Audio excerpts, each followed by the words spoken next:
உங்களுக்கு மணல் கடத்தல்ல 4700 கோடி ரூபாய்க்கு மணல் எடுக்கப்பட்டிருக்கு. வெறும் 37 கோடி ரூபாய்க்கு பில்லு போட்டு வெறும் 3 கோடி ரூபாய் தான் ஜிஎஸ்டி கலெக்ஷன் ஆகிருக்குன்னா அப்போ எனவே திருப்பி இது நிச்சயமாக விஜய பிரபாகர் இன்னைக்குள்ள கம்ப்ளைண்ட்டை கொடுத்து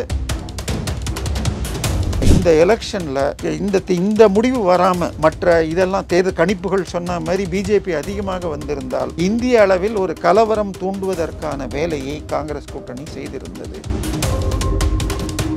கனிமொழி அம்மையார் சொல்லியிருக்காங்க, அவங்களுக்கே ஓட்டு குறைஞ்சிருக்கு. ஒரு சீட்டில் கூட ஜெயிக்காத அண்ணாமலை ரிசைன் பண்ணணும் அப்படின்னு இருக்காங்க. 2014 ஒரு சீட்டு கூட ஜெயிக்காத திமுக கூட்டணி, அதாவது அடிபட்ட சிங்கம் இன்னும் வேகமாக தன்னை எழுந்துக்கும்பாங்க. அதற்கு மிகப்பெரிய உதாரணம் சொன்னார் மோடி, அமித்ஷா 2 பேரும் சேர்ந்து. தமிழக பாஜக மாநில தலைவர் அடுத்தது யார்? இல்லை, அண்ணாமலை தொடரக்கூடுங்கிறது தான் என்னுடைய பார்வை. ஆனால் அவரோடு சேர்ந்து இன்னொரு அமைச்சராக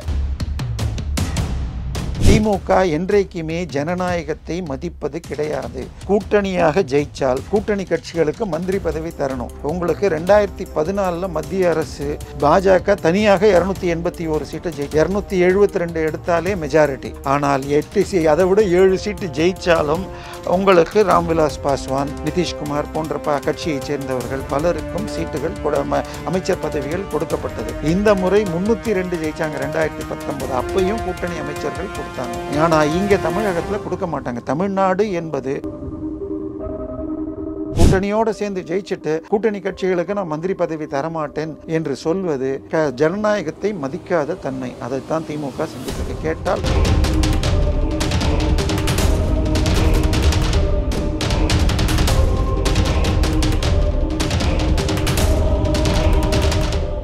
ரியல் ஒன் வாய்ஸ் நேயர்களுக்கு வணக்கம். இன்றைய நேர்காணலுக்காக நம்முடன் இணைகிறார் அரசியல் விமர்சகர் திரு தேவப்பிரியா அவர்கள்.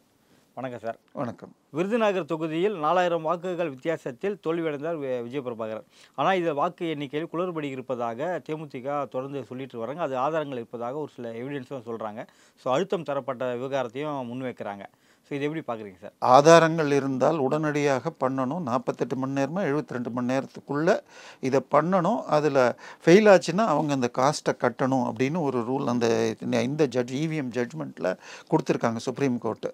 ஸோ அதை உடனடியாக அவங்க அதை எதிர்கொள்ளணும். இதில் அவங்க சொல்கிறது 3 மணி நேரம் உங்களுக்கு எண்ணிக்கையை நிறுத்தி வச்சாங்கன்னு சொல்கிறாங்க.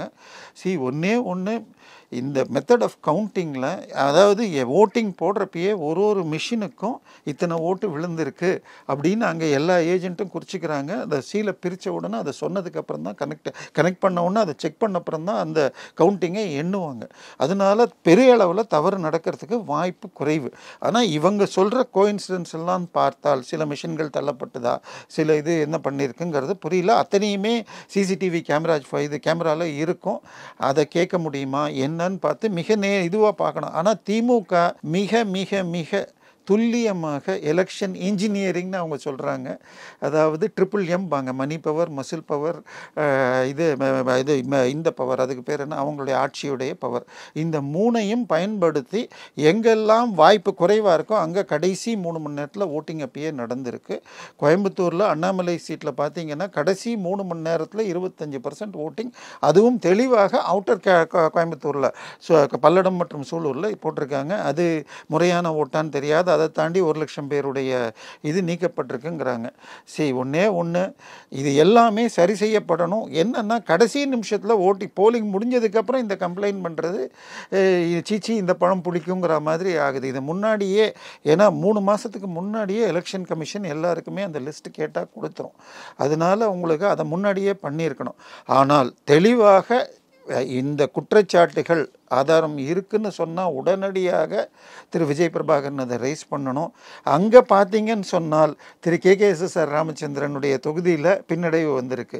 பொன்முடி நின்ற திருக்கோயிலூர் தொகுதியில் பின்னடைவு இருக்குது. அதாவது திமுக 2ஆம் இடத்துக்கு தள்ளப்பட்டிருக்கு. இதெல்லாம் மிக தெளிவாக மக்கள் இவ்வளவு பெரிய கூட்டணி, இவ்வளவு பெரிய மசில் பவர், மணி பவரை தாண்டியும் உங்களுக்கு வந்து மக்கள் இன்னும் கூட எதிர்த்து ஓட்டு போட தயாராக இருக்காங்க.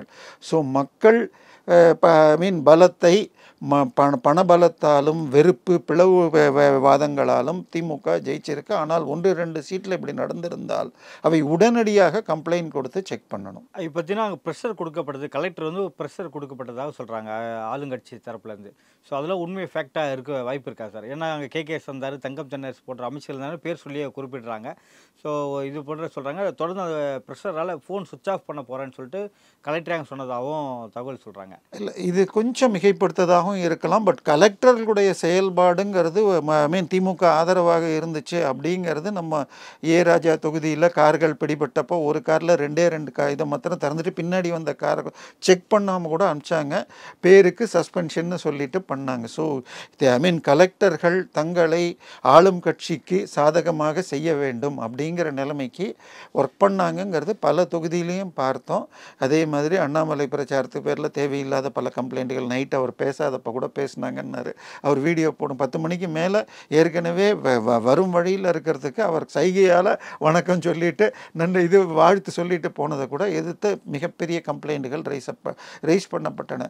கலெக்டர்கள் தங்களை இந்திய அரசாங்கத்தின் சேவகர்கள் மக்களுக்காக உழைக்கணுங்கிற செயல்பாடு குறைந்துட்டு வருதா அப்படிங்கிற ஒரு பயம் இருக்குது.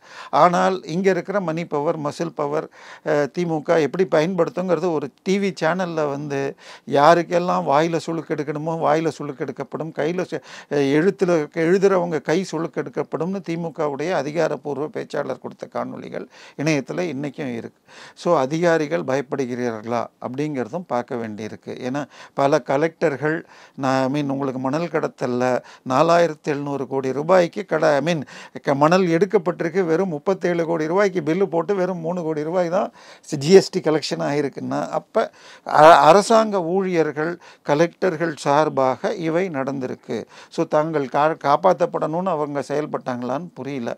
இவையெல்லாம் மிக வேகமாக செயல்படணும்னு எதிர்பார்க்கலாம். இப்போ தேமுதிக அங்கே மறுபடியும் ரீகவுண்ட் பண்ணணும் அப்படின்னா என்னென்ன விஷயம் ப்ரொசீஜராக ஃபாலோ பண்ண வேண்டியது இருக்குது? இல்லை, முதல்ல அஃபிஷியலாக கம்ப்ளைண்ட் கொடுக்கணும். இன் தி கேஸ் ஆஃப் அது சக்ஸஸ் ஆச்சுன்னா அவர்கள் கவுண்ட் மாற்றப்படும். பட் இல்லை அப்படின்னு சொன்னச்சுன்னா அவங்க அதை எக்ஸ்பென்ஸை ஷேர் பண்ணணும்னு படித்ததாக ஞாபகம். அந்த இவிஎம் ஜட்ஜ்மெண்ட்டில் விவிபேட் மிஷினில் 99% இவை எல்லாமே அந்த பூத் கவுண்டிங்கில் இதில் இருக்கும், சிசிடிவியில் இருக்கும். தவறுகள் வர வாய்ப்புகள் குறைவு.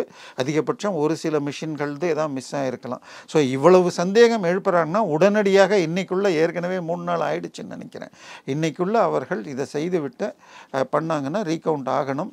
ஏன்னா 2009 ஒரு அமைச்சர், மத்திய அமைச்சர் ஜெயிச்சுட்டு ரீகவுண்டிங் மினிஸ்டர் என்ற பெயரோடு இன்றளவில் இருந்து கொண்டு ஜனநாயகம் அழிக்கப்பட்டிருக்க ஒரு தொகுதியிலன்னு சொல்லி நமக்கு தெரியும். சிவகங்கை தொகுதியில் பெரிய பேரை ஒன்றும் மறைக்க. 2009 ப.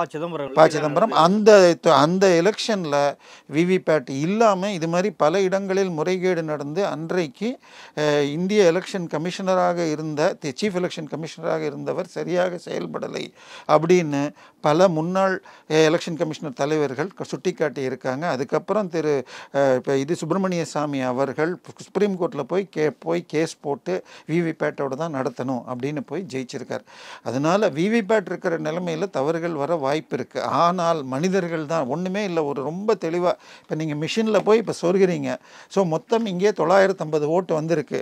அதில் முதல் கட்சி 500, ரெண்டாவது 300ங்கிறத எல்லாரும் செக் பண்ணுறாங்க. ஆனால் எழுத்தில் எழுதுகிறப்போ அந்த திருப்பி இன்னொரு மிஷினில் போடுறப்ப மாற்றி எழுதுனா மாறுறதுக்கு வாய்ப்பு இருக்குது. ஹியூமன் எரர்ஸுக்கு வாய்ப்பு இருக்குது. எனவே திருப்பி இது நிச்சயமாக விஜயபிரபாகர் இன்னைக்குள்ள கம்ப்ளைண்ட்டை கொடுத்து அதை ரைஸ் பண்ணணும். இது ஒரு டெஸ்ட் கேஸாக அமையும். அது 2009 உடனடியாக ப. சிதம்பரம் அவர்களுக்கு ரீகவுண்ட் அன்றைக்கே பண்ணப்படுது. ஏன் இவங்களுக்கு இந்த தாமதம்? ஏன் இவங்க ஏற்க மாட்டாங்க? ஏன்னா தேர்தல் ஆணையமே எங்களுக்கு இன்னும் கம்ப்ளைண்ட் வரலை அப்படின்னு சொல்லிட்டு சத்யபிரதா சாகு உடனே ப்ரெஸ் மீட் கொடுக்குறாரு. அதான் கம்ப்ளைண்ட் நான் தான் திருப்பி சொல்கிறேன். உங்களுக்கு எழுத்து மூலமாக உடனடியாக கம்ப்ளைண்ட்டை அவங்க ரைஸ் பண்ணணும். தேவைப்பட்டால் உயர்நீதிமன்றத்தில் ஒரு வழக்கையும் நாளைக்கே போடணும். ஏன்னா இன்றைக்கி விடுமுறை நாள், அதனால் நாளைக்கே ஒரு வழக்கையும் போடணும்.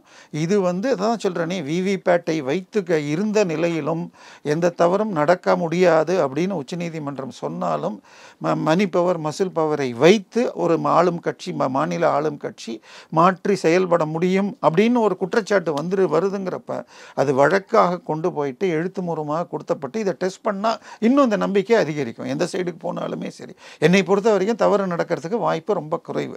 இருந்தாலும் எந்த சைடு ரிசல்ட் வந்தாலும் மக்களுக்கு ஜனநாயக முறையில் இது வரும். ஏன்னா நேற்று வரைக்கும் யாரெல்லாம் விவிபேட்டுக்காக இவிஎம் எல்லா விவிபேட்டையும் கவுண்ட் பண்ணணும், இவிஎம் மிஷினை வச்சு மோடி ஜெயிக்கிறார்னு சொன்ன எல்லாரும் இப்போ அடங்கிட்டாங்க. கிட்டத்தட்ட போராட்டத்தை வைத்தே அருவருப்பாக சாப்பாடு அதை வைத்தே வாழ்ந்த நந்தினி ஆனந்தன் ஒருத்தர் சென்ற எலெக்ஷனுக்கு முன்னாடி வரைக்கும் டாஸ்மாகை மூடுன்னு சொல்லிட்டு அடிமை மாநில அரசே டாஸ்மாகை மூடு அப்படின்னு வச்சவங்க இப்போ இவிஎம்மை வச்சுக்கிட்டு இந்தியா ஃபுல்லாக போய் இந்தியில் எழுதி வச்செல்லாம் பேசினாங்க. இப்போ 4 நாளாக அவங்களுடைய ட்வீட்டை காணும். ஸோ இப்போ இது கிட்டத்தட்ட இந்த எலெக்ஷனில் இந்த முடிவு வராமல் மற்ற இதெல்லாம் தேர்தல் கணிப்புகள் சொன்ன மாதிரி பிஜேபி அதிகமாக வந்திருந்தால் இந்திய அளவில் ஒரு கலவரம் தூண்டுவதற்கான வேலையை காங்கிரஸ் கூட்டணி செய்திருந்தது. நல்ல வேலையாக மாற்றி வந்தது. இவிஎம் பற்றிய சந்தேகங்கள் அடிபட்டது. பட் இந்த மாதிரி 1-2 கேஸை கண்டிப்பாக எழுத்துப்பூர்வமாக சத்யபிரகாஷ் சாஹூ கொடுக்கலன்னு சொல்கிறதுனால உடனடியாக கொடுத்து அதை உடனடியாக 543 தொகுதியில் பார்த்தீங்கன்னா ஒரு தொகுதியில் மட்டும் இந்த கம்ப்ளைண்ட் ரைஸ் இப்படி வந்திருக்கு. இல்லை 46 இல்லை ஏதோ ஒரு இடத்துல 46 ஓட்டில் ஜெயிச்சிருக்காங்க. கிட்டத்தட்ட பிஜேபி 30 தொகுதியில் 32, அதாவது பிஜேபி 240 ஜெயிச்சிருக்கு, 32 ஜெயிச்சிருந்தா மெஜாரிட்டி வருங்கிற இடத்துல 32 தொகுதியில் இப்போ 20,000க்கும் கீழே ஜெயிச்சிருக்கு அப்படின்னு சொல்லி போடுறாங்க. வெறும் அமித்ஷா மாத்திரம் 7 லட்சம் ஓட்டில் ஜெயிச்சிருக்கார். இந்த 32 தொகுதிக்கு அதை கொடுத்தா அதை விட ஜாஸ்தியாக ஜெயிச்சிருப்பாங்க. இதெல்லாம் இதில் சேர்த்துக்க முடியாது. ஐ திங்க் இதை அவர்களே முன்னாடி பேசியிருப்பார்.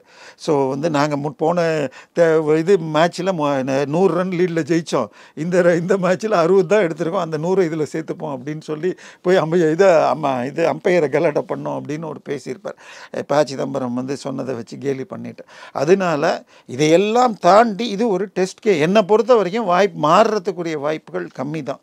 இருந்தாலும் சந்தேகம் இருக்குது அப்படின்னு இவங்க சொல்கிறப்ப எழுத்துப்பூர்வமாக கொடுத்து எந்த பக்கம் வாய்ப்பு இருக்குங்கிறத பார்க்கறதுக்கு இது ஒரு சரியான ரிசல்ட் முடிஞ்சதுக்கப்புறம் விவிபேட்டில் இருக்க ஓட்டு கவுண்டிங் அந்த சீட்டுகள் எத்தனை ஒப்புகை சீட்டு அது எத்தனை இது வரைக்கும் நம்ம அப்படியே வச்சுருப்பாங்க சார்? அது இல்லை 2% மெஷினில் விவிபேட்டை எண்ணி செக் பண்ணிட்டு தான் ரிசல்ட்டையே அனௌன்ஸ் பண்ணுறாங்க.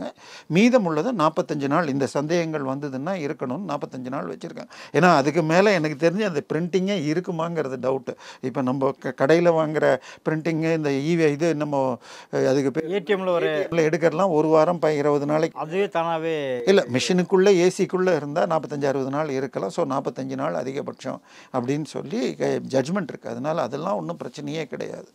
அண்ணாமலைக்கு கேபினெட்டில் இடம் அமைச்சர் பதவி தரதாகவும் இங்கே பதவி தமிழக மாநில தலைவர் பதவி மாற்றப்படுவதாகவும் தகவல் வந்துட்டுருக்கு. ஸோ இது எந்த அளவுக்கு உண்மை சார்? இல்லை நேற்றைக்கு அண்ணாமலையை கூப்பிட்டுருக்காங்க. டெல்லியில் அவர் அழைக்கப்பட்டால் ஆல்ரெடி இருக்கும் நைனா நகேந்திரன் டெல்லியில் தான் இருக்கார். இல்லை டெல்லிக்கு அழைக்கப்பட்டார். அதனால் அது ஒரு பெரிய இது நடக்குது. பட் அண்ணாமலைக்கு பெரிய அளவில் விருப்பம் இல்லைன்னு சொல்லப்படுது. ஆனாலும் இப்போ என்ன பண்ணுவாங்க, அவரே தோத்துட்டவர் கனிமொழி அம்மையார் சொல்லியிருக்காங்க, அவங்களுக்கே ஓட்டு குறைஞ்சிருக்கு.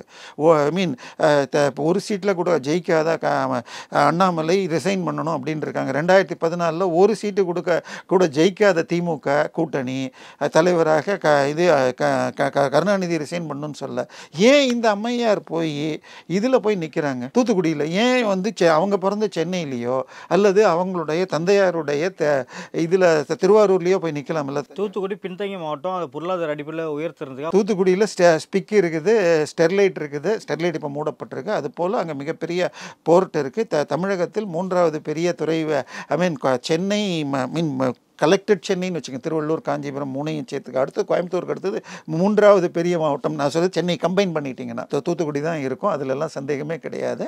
தூத்துக்குடியில் அவருடைய தாயாருடைய ஜாதி சமூகம் அதிகம்ங்கிற ஒரு காரணத்துக்காகத்தான் அவர் நிற்கப்பட்டிருக்கார். இந்த தேர்தலில் பிஜேபி நல்ல பர்ஃபார்மன்ஸ் கொடுத்திருந்தால் கூட பிரச்சனை என்னன்னா கிட்டத்தட்ட பிஜேபி அவங்க தனியாக நின்ன தாமரையில் நின்ன 21 தொகுதியில் 12 தொகுதியில் 2ஆம் இடம் வந்திருக்காங்க. ஆனால் பாமகவை எடுத்துக்கிட்டிங்கன்னா ஒரே ஒரு தொகுதியில் மட்டும்தான் அவங்க வந்து 2ஆம் இடம் வந்திருக்காங்க. 9 தொகுதிகள்லையும் இப்போ 3ஆம் இடத்துக்கு போயிருக்காங்க. அதில் 1-2ல் 4வதுக்கும் போயிருக்காங்க. எனக்கு நினைவு சரி என்றால் கடலூரில் திரு தங்கர் பச்சன் அவர்கள் நாம் தமிழருக்கு பின்னாடி 4வது இடத்துக்கு போயிருக்காங்க.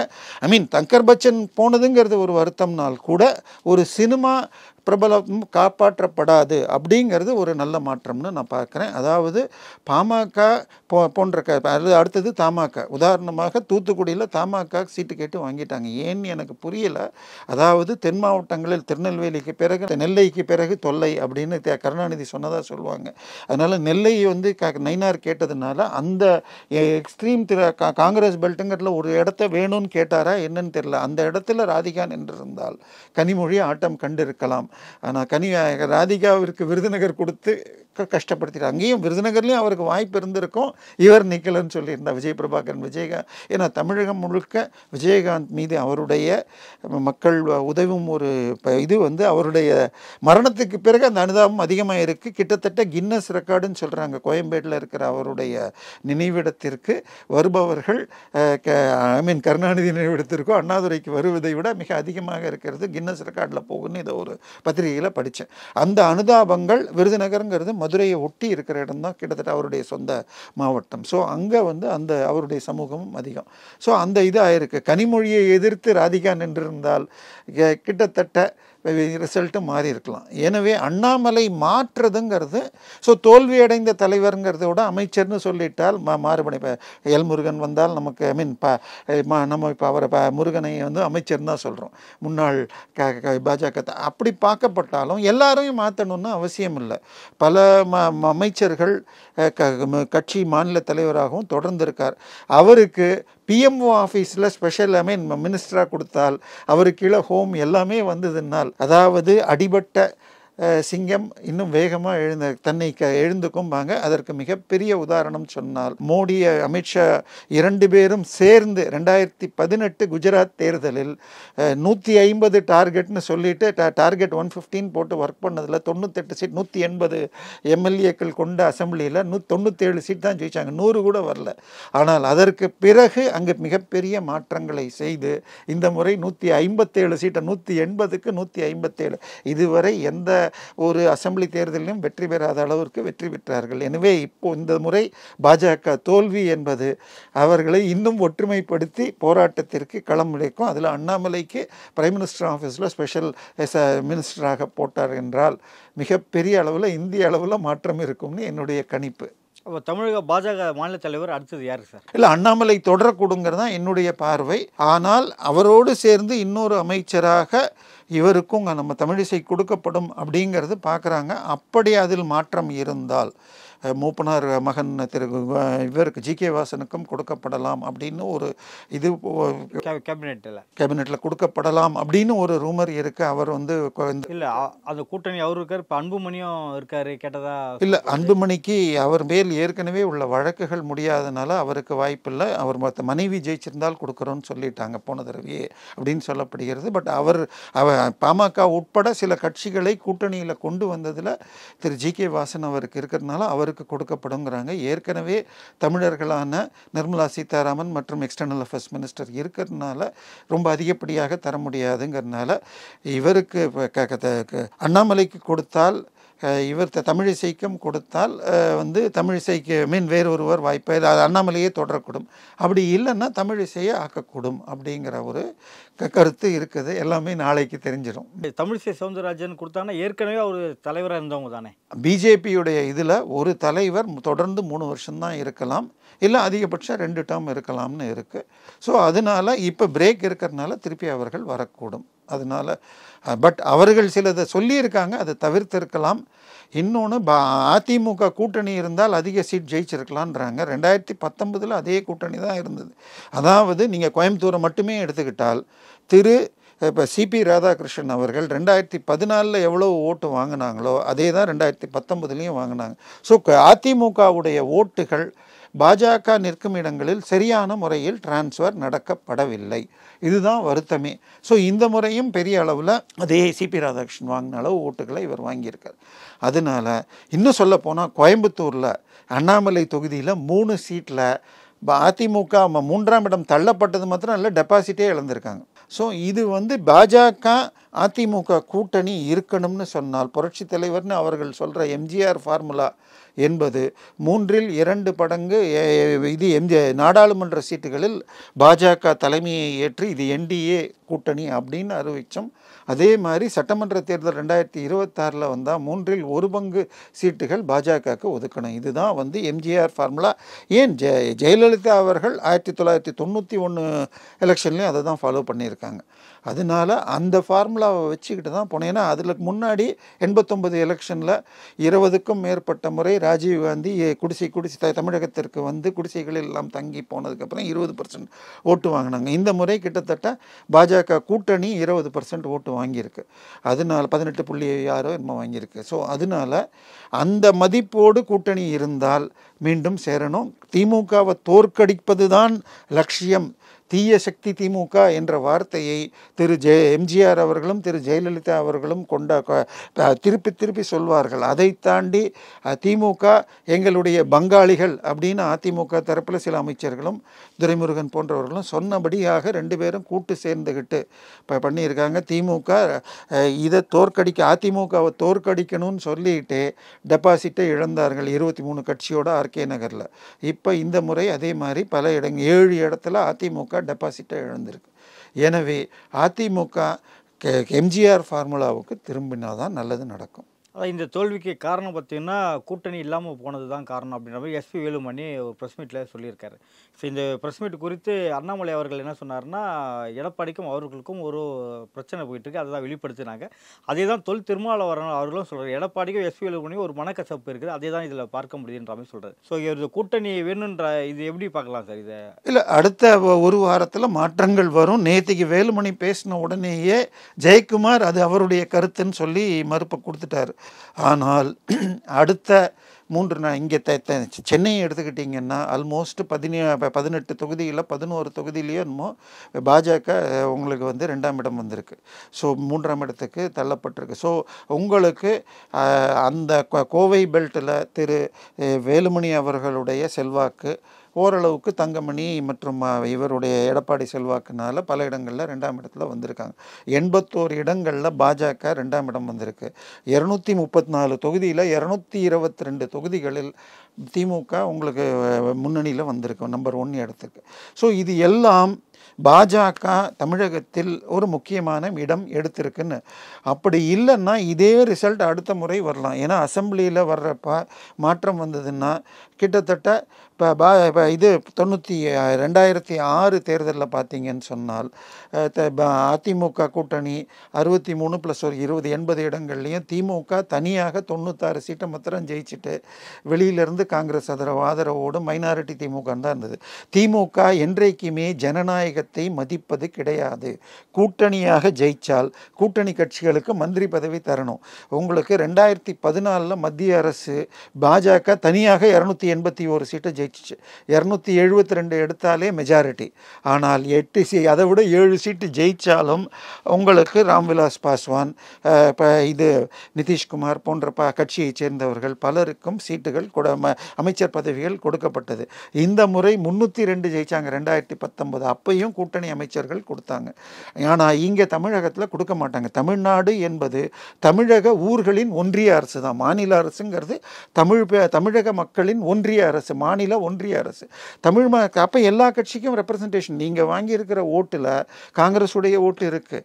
பல இடங்களில் இன்னைக்கு தமிழ்நாடு முழுக்க திரு தொல் திருமாவளவன் அவர்களுக்கு ஒரு குறிப்பிட்ட அளவு ஆதரவு இருக்குது. அவர்களுக்கு மந்திரி பதவி கொடுக்கலன்னு சொன்னால் அது அந்த மக்களுடைய ஓட்டை மதிப்பது இல்லாதது போல். எனவே கூட்டணி அரசுங்கிறது கூட்டணியோடு சேர்ந்து ஜெயிச்சுட்டு கூட்டணி கட்சிகளுக்கு நான் மந்திரி பதவி தரமாட்டேன் என்று சொல்வது ஜனநாயகத்தை மதிக்காத தன்மை. அதைத்தான் திமுக செஞ்சிட்ருக்கு. கேட்டால் எங்கள் கொள்கையே மாநிலத்தில் சுயாட்சி, மத்தியில் கூட்டாட்சி அப்படிம்பாங்க. ஏன் மற்ற மாநிலத்தில் ஏன் கூட்டாட்சி கிடையாது? உங்கள் ஓட்டில் இப்போ காங்கிரஸ் ஓட்டு இருக்கா இல்லையா? உங்கள் ஓட்டில் இப்போ இவங்க ஓட்டு இருக்கா இல்லையா? வைகோ போன்றவர்களுக்கு வேணால் ஓட்டு இல்லைன்னு சொல்லிடலாம். பட் கண்டிப்பாக திருமாவளவன் போன்றவர்கள் மிகப்பெரிய அளவில் உழைப்பு கொடுக்குறாங்க. அந்த சமூகத்தின் ஓட்டுக்களை வாங்கிறதுக்கு உழைக்கிறாங்க. அது குறைஞ்சிக்கிட்டே வருதுங்கிறது இருந்தால் கூட அந்த ஓட்டை மதிக்க கூட்டணி ஆட்சிங்கிறத இப்போவாவது மாற்றணும். உதயநிதி அமைச்சர் துணை உதவி முதலமைச்சர் ஆக்குறாரோ இல்லையோ, கூட்டணி கட்சிகளுக்கு அமைச்சர் பதவி கொடுத்து நாங்கள் ஜனநாயகவாதிங்கிறத திமுக நிலைநாட்டணும். நடப்பு அரசு பல்வேறு கட்சிகளை மிக்க நன்றி சார். நன்றி.